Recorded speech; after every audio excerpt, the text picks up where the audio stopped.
the beauty of I Think was that some superintendents engaged in the learning, coincidentally, on the same day that some teachers did.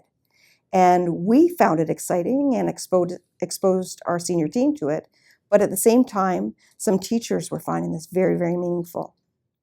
And we collided, we came together and decided this was something that we needed to take a chance with and expose our teachers to and our students to. And the beauty of it was, I think that we had the wisdom as a senior team to acknowledge how much it could provide to students without getting in the way. We had teachers that were so excited and so committed to this work, and vice principals. As a little network, they came to us with a proposal, and we supported them, and we encouraged them, and we were interested in assessment in terms of assessment of implementation, just to see if we could grow this even more. And so with that kind of encouragement and with resources and with our support, this group of teachers and administrators, they grew a lot of enthusiasm for I Think. Rotman has been a terrific partner, and they are wise as well, wise enough to really respond to the needs and interests of those teachers that were doing the work in the classroom. They recognized that they had so much to learn from teachers in the classroom. And likewise, our teachers were very generous. They invited them in. So in some ways, these were learning labs that were happening, and porous places where ideas were going two-way, communication was going two-way. We were all learning from this experience. These teacher leaders have really taken ownership for this work, such that it's grown organically, naturally, because teachers see it working. And,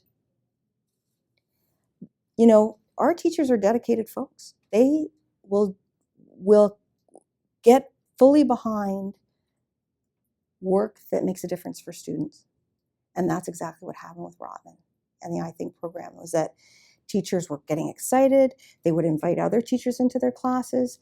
Those teachers would see what was happening. They got excited. They wanted the training. They created these mentoring networks and opportunities to share. They met outside the classroom time, and this thing has just taken off.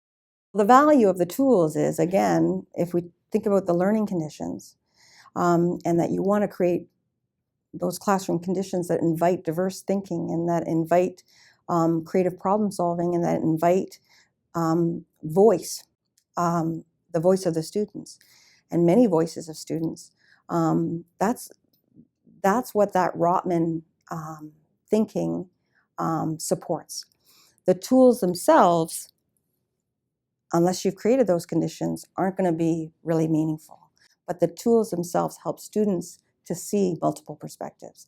And using those multiple perspectives, those opposing ideas, if you will, they begin to see that there's value in opposing ideas. And those opposing ideas can lead to fresh new solutions that you may not have thought of had you not been open to diversity. Everyone in our system has so much to contribute if they feel as though they have a right to do that, and to exercise their voice, to problem solve together, to make things better. So it's taking these kinds of optimal conditions in the classroom and also creating those conditions for our staffs. And what an opportunity. And I'll tell you, when I'm in my rocking chair at 95 years of age, that's the legacy I want to leave, right there. It's the difference I want to make.